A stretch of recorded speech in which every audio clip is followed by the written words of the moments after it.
आज हमारे साथ मौजूद हैं कांग्रेस के राष्ट्रीय प्रवक्ता अखिलेश प्रताप सिंह, जिनसे हम मौजूदा राजनीति और कांग्रेस की रणनीति पर खुलकर बात करेंगे। यूजीसी का मुद्दा बहुत गरमाया हुआ है इन दिनों। देखिए, कांग्रेस पार्टी की हमेशा से स्पष्ट राय रही है कि किसी बेगुनाह पे कोई कार्रवाई नहीं होनी चाहिए, अब कोई गुनाहगार बचना नहीं चाहिए।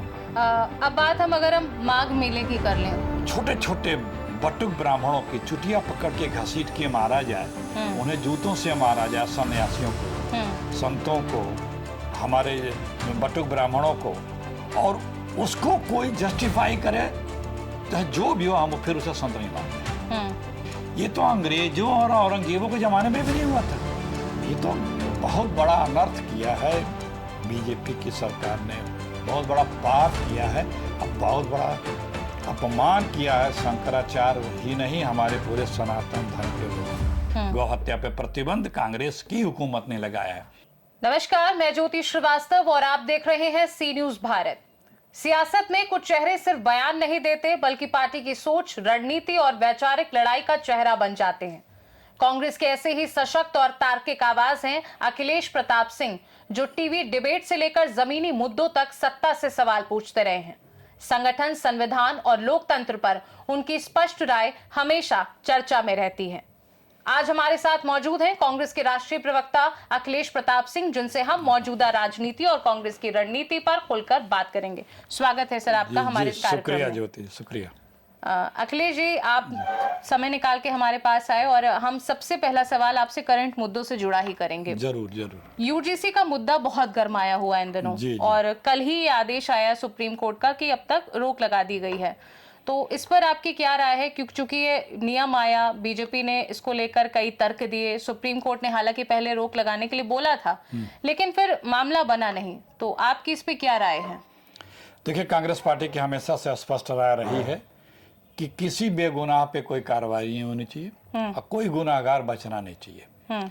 और ये चाहे सामाजिक जीवन हो या सार्वजनिक जीवन हो या छात्र जीवन हो, इसका अनुपालन हर जगह होना चाहिए।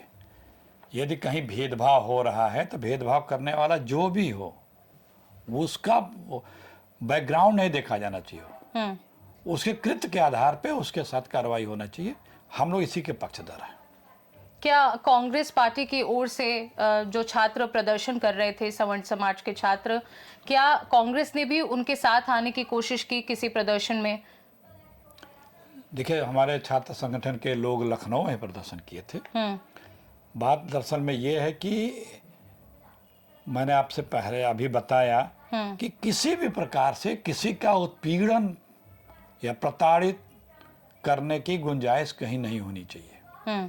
कानून जो भी बने पारदर्शी और भेदभाव रहित होना चाहिए। ऐसा उसमें नहीं होना चाहिए कि किसी को कभी भी, चाहे जो वर्ग हो, उस कोई एक दूसरे पे मिसयूज कर सके, ऐसा नहीं होना चाहिए। अब बात अगर हम माघ मेले की कर लें, वहाँ अविमुक्तेश्वरानंद को लेकर जो कुछ भी विवाद हुआ, स्नान नहीं कर पाए वो, और अब वो वापस लौट चुके हैं, और कई उस दौरान आरोप प्रत्यारोप विपक्ष की ओर से और पक्ष की ओर से भी लगे हैं। तो उस पर आप क्या कहेंगे कि जो कुछ भी हुआ है और सरकार की ओर से जो प्रतिक्रिया आई, या फिर उप मुख्यमंत्री केशव प्रसाद मौर्य ने कहा था कि उनके साथ गलत हुआ है, आपकी पार्टी की ओर से भी बयान हुए थे, तो उस पर आपकी क्या राय है? मतलब जो हुआ वो सही हुआ या फिर किसकी गलती है इसमें ज्यादा? नहीं, सही तो कोई भी नहीं कह सकता है हिंदुस्तान में, चाहे जिस जात वर्ग धर्म का हो। नहीं, कुछ संत कह रहे थे कि मतलब अगर ऐसे जाते वो अगर छोटे छोटे बटुक ब्राह्मणों की चुटिया पकड़ के घसीट के मारा जाए, उन्हें जूतों से मारा जाए, सन्यासियों को, संतों को, हमारे बटुक ब्राह्मणों को, और उसको कोई जस्टिफाई करे, चाहे जो भी हो, हम फिर उसे संत नहीं मानते। अगर आप कह रहे हैं किसी संत ने उसे जेन्युइन कहा है, तो हम वो संत मैं नहीं मानूंगा। ये जिस तरह की हरकत इस बार माघ मेले में आदरणीय शंकराचार्य भगवान श्री अभिमुक्तेश्वरानंद सरस्वती जी के साथ हुआ, ये तो अंग्रेजों और औरंगजेबों के जमाने में भी नहीं हुआ था। वो लोग भी कभी रोकने के प्रयास किए थे।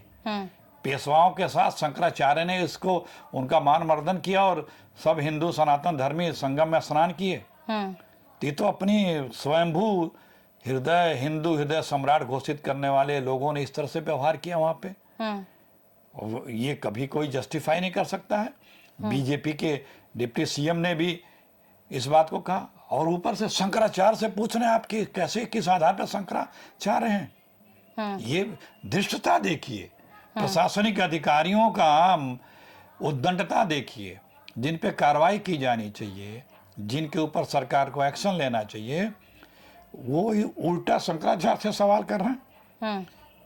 ये तो बहुत बड़ा अनर्थ किया है बीजेपी की सरकार ने, बहुत बड़ा पाप किया है, अब बहुत बड़ा अपमान किया है शंकराचार्य ही नहीं, हमारे पूरे सनातन धर्म के लोगों का।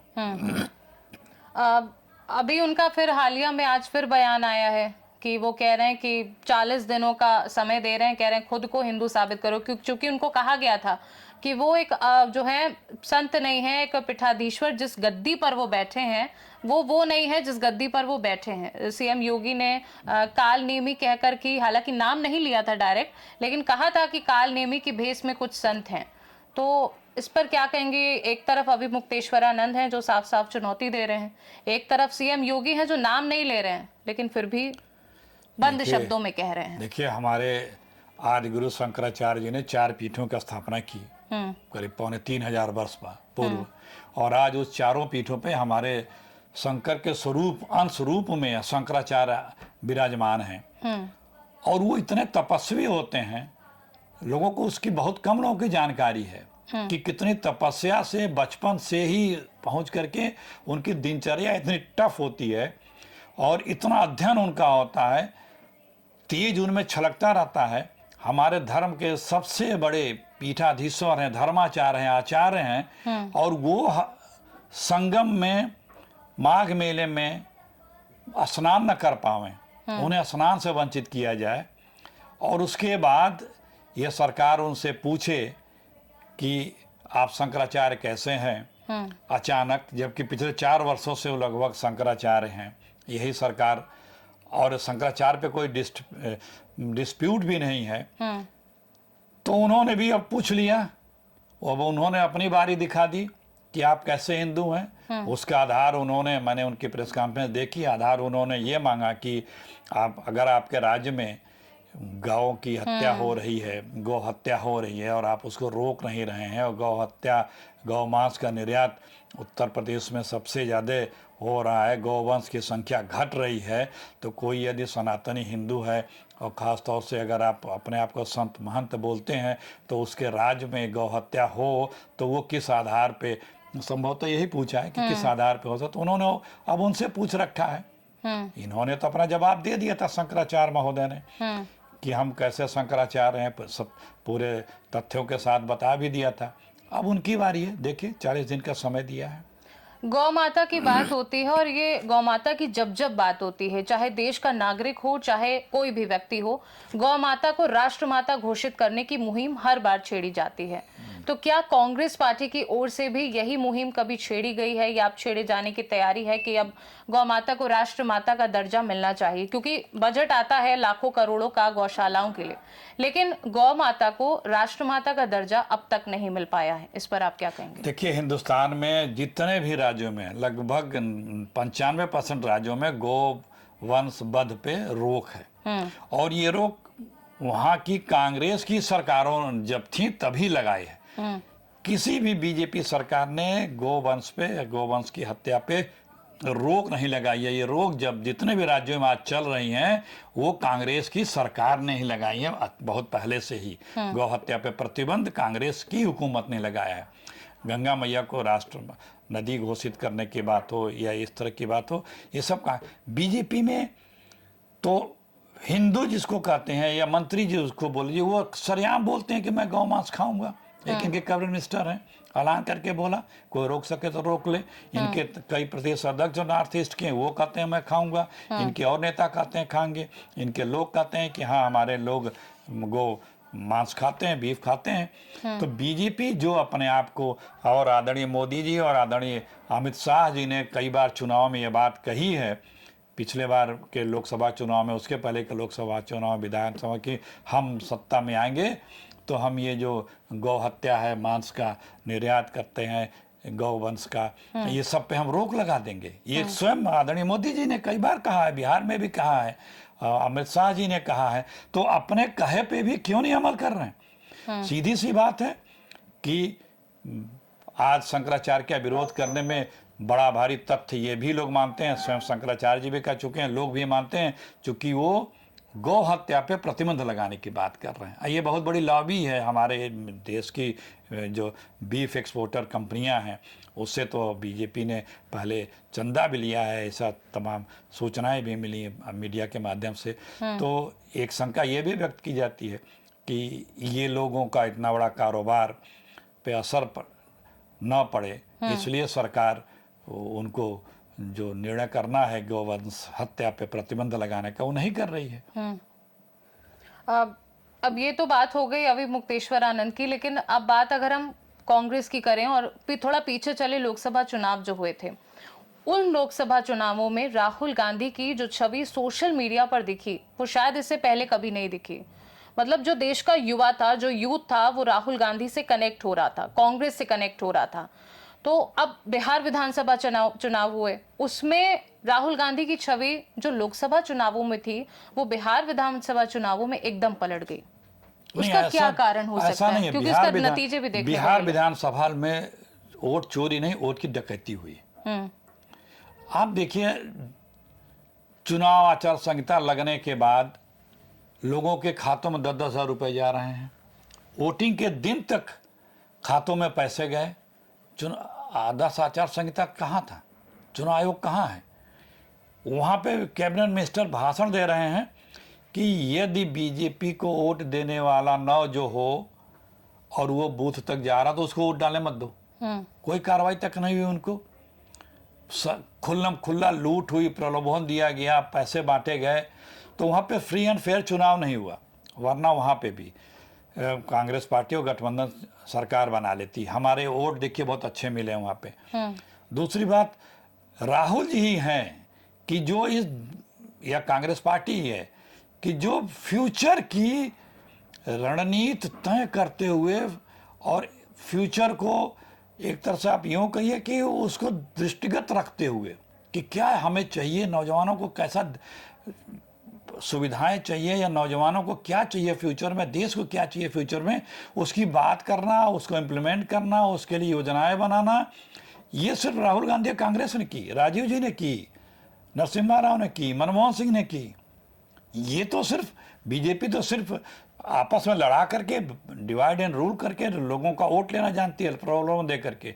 लेकिन जितनी भी दूरदर्शी योजनाएं बनाई, नीतियां लाए, कार्यक्रम लाए, और नौजवानों ने उस पर अपनी मेहनत, अपनी मेधा शक्ति से उस पर अमल करके पूरे दुनिया में झंडा गाड़ दिया। जब राजीव जी आईटी ला रहे थे, कंप्यूटर ला रहे थे, तो पूरा अपोजिशन यही विपक्ष कह रहा था कि ये तो सबकी रोजगार खा जाएगा। राजीव जी बताते रहे, कांग्रेस बताती रही कि नहीं, इससे रोजगार बढ़ेगा। अवसर दिया कांग्रेस ने। आप देखिए, जो हमारा आईटी सेक्टर या हमारा कंप्यूटराइज सेक्टर या साइंस का सेक्टर जो था, उसमें सिर्फ अवसर प्रदान कर दिया राजीव जी ने। और इंडिया जो मैन पावर जाना जाता है था, उसके बाद हिंदुस्तान के नौजवानों ने अपनी मेधा शक्ति से दिखा दिया कि हिंदुस्तान आज मैन पावर नहीं, माइंड पावर है। और दुनिया की 80% लीडिंग आईटी कंपनियों पे हिंदुस्तानियों का कब्जा है, हिंदुस्तानी चला रहे हैं। कांग्रेस ने अवसर दिया, श्वेत क्रांति किसान ला दिए, हरित क्रांति किसान ला दिए। अपने विवेक से, दूरदृष्टि से कांग्रेस ने नीति भर बनाई, लेकिन इंप्लीमेंट यहाँ के हिंदुस्तानियों ने, हिंदुस्तान के नौजवानों ने, किसानों ने, मजदूरों ने करके दिखा दिया। आप अवसर तो दीजिए, हिंदुस्तानियों की इतनी क्षमता है कि हर क्षेत्र में दुनिया में नंबर 1 होने की क्षमता रखते हैं, और हैं, वो दिखाया भी है। लेकिन ये बीजेपी उनको बस पीछे खींचने का काम करती है। किसानों की बात आपने की है, तो मनरेगा की हम बात करेंगे, जिसका नाम बदल के वीबीजी रामजी बिल लाया गया है। तो इस पर आप क्या कहेंगे? क्यों? चूंकि बीजेपी कह रही है कि अब इसको अपडेट किया जा रहा है, जहां 100 दिनों का काम मिलता था वहां पे 125 दिनों का काम मिलेगा, और विपक्ष ये कह रहा है कि ये सब दिखावा है, मजदूरों की आमदनी कम होगी, जो मजदूरी के दिन है वो कम कर दिए जाएंगे। लेकिन बीजेपी लगातार कह रही है कि इसको हम अपडेट कर रहे हैं, अपग्रेड कर रहे हैं। ज्योति, देखिए बीजेपी का मतलब ही है, हर कोई इस बात को कहता है बड़ी झूठी पार्टी बीजेपी, बड़ी झूठी पार्टी। ये झूठ बहुत बोलती है। मनरेगा अभी तक मैंडेटरी था, एक्ट था, आपको काम देना नहीं है। मजदूर का अधिकार है काम पाना, 100 दिन का अधिकार है कि वो काम पाएगा, ये एक्ट था। अब इस सब इन अधिकारों को खत्म कर दिया।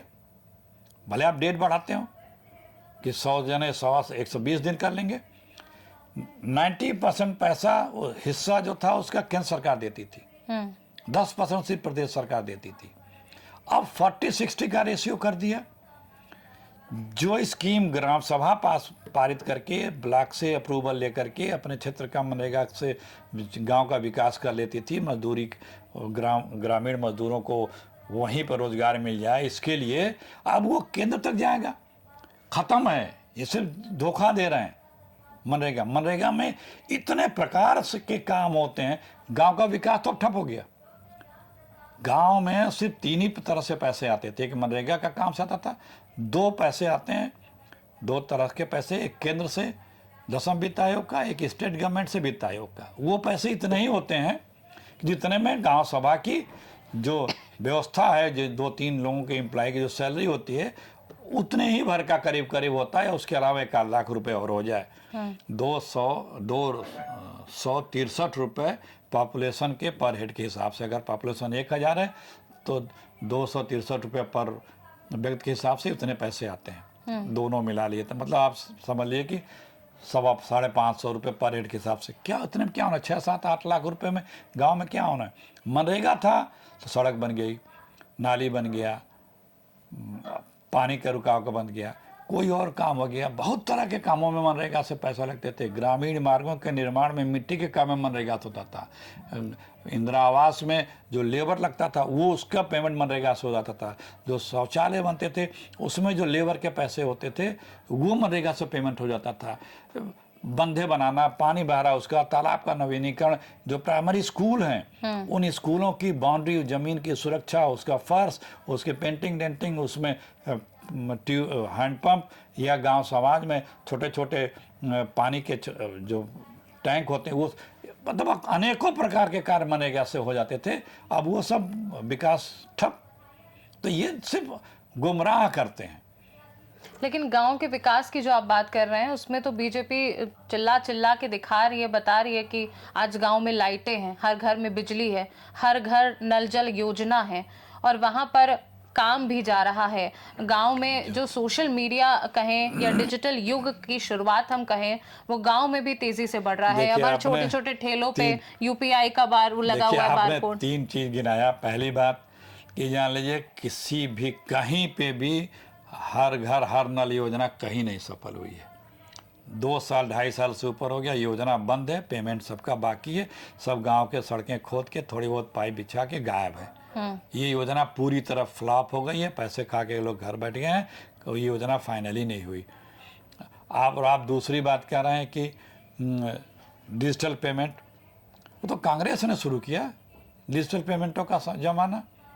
वो ले आए, हम ले आए डायरेक्ट पेमेंट स्कीम। अब वो चूंकि एक व्यवस्था शुरू कर दी तो व्यवस्था धीरे धीरे उसको फैलना ही है, तो उस पे आ रहे हैं। तो ये बीजेपी गांवों के लिए कुछ नहीं कर रही है। बिजली तो कांग्रेस पार्टी खुद सब जगह लगा के गई। जब हमारी सरकार 2014 में गई, मोदी जी ने स्वयं लाल किले पे भाषण में कहा कि हर गांव में सिर्फ 18,000 गांव बचे हैं कि जहां अभी बिजली नहीं गई है। 7 लाख गांव में तो हम बिजली लगा के गए। राजीव गांधी ग्रामीण विद्युतीकरण योजना में लाखों करोड़ रुपए की बिजली 10 साल में हर गांव हर पुरु में बिजली हमने लगाई। वहां पे सबको बिजली की सुविधा दी। बीजेपी ने तो कुछ नहीं किया उसमें।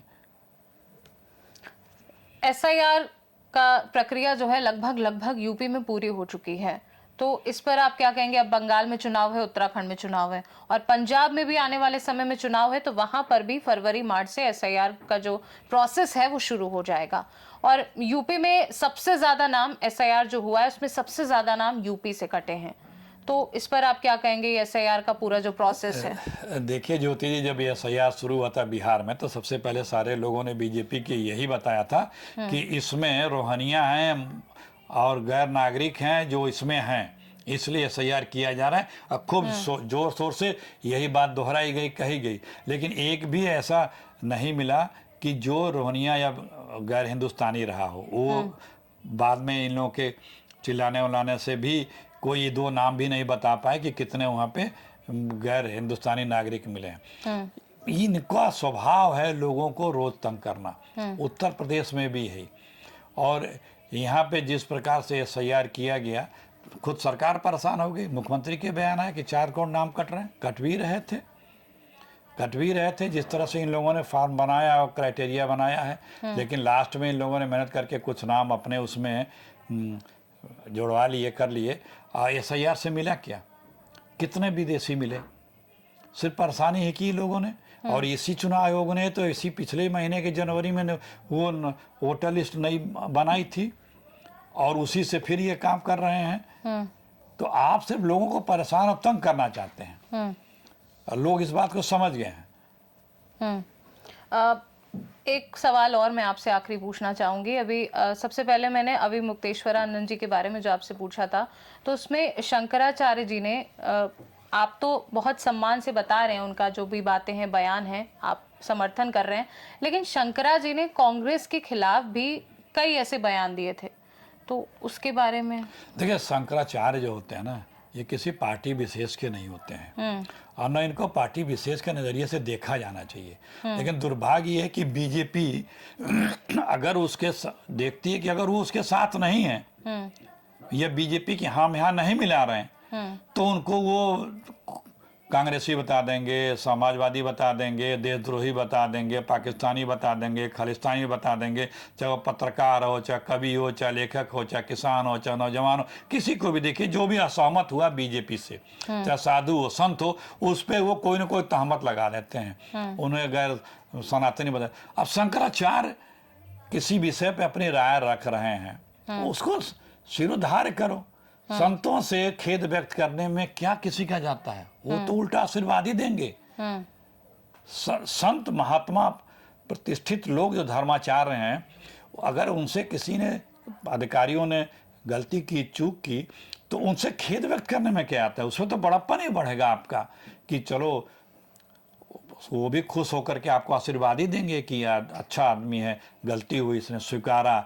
स्वीकारते ही आदमी के दिल में उधर के तरफ से जो संत महात्मा है वो प्यार बढ़ जाता है, उसके प्रति स्नेह बढ़ जाता है, उनके ऊपर उनकी अटूट श्रद्धा आने लगती है। तो ये करने में क्या जाता है?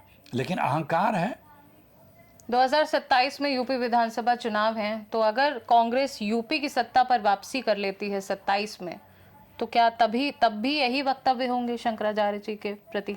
हमेशा रहेंगे। कभी भी संतों का किसी भी प्रकार से, आप देखें कांग्रेस पार्टी ने इस तरह से अनादर नहीं किया है। जो मैंने आपको बताया कि अंग्रेज हो या औरंगजेब हो, उनके ज़माने में भी संगम घाट पे माघ मेले में या कुंभ में इस तरह से शंकराचार्य या सन्यासी या बटुक ब्राह्मणों के चुटिया घसीट करके इस तरह से अपमानित या उनकी उपेक्षा नहीं की गई। बिना स्नान किए शंकराचार्य माघ मेले से चले जाएं। अब वो भी तथाकथित हम लोगों के स्वतंत्र भारत में हिंदू राष्ट्र अपने आप का स्वयंभू कहने वाले उन नेताओं के नेतृत्व में जिसकी सत्ता है, उस सत्ता के अधीन शंकराचार्य स्नान न कर पावें और चले जाएं, तो आप सोचिए कितना बड़ा कलंक है सरकार पे। आज आपने हमें अपना कीमती समय दिया और आप इस चर्चा में हमारे साथ जुड़े, उसके लिए बहुत बहुत धन्यवाद अखिलेश जी। जी शुक्रिया। देश में लोकतंत्र, संविधान, बेरोजगारी, महंगाई और सामाजिक न्याय को लेकर बहस लगातार तेज होती जा रही है। ऐसे दौर में सवाल पूछना, जवाब सुनना और सच को सामने लाना पहले से कई ज्यादा जरूरी है। आज कांग्रेस के राष्ट्रीय प्रवक्ता अखिलेश प्रताप सिंह ने इन तमाम मुद्दों पर अपनी पार्टी का पक्ष और सोच हमारे सामने रखी। और इसी के साथ आज की बातचीत हम यहीं खत्म करते हैं, लेकिन सवाल जारी रहेंगे क्योंकि सवाल पूछना ही लोकतंत्र की असली ताकत है। नमस्कार।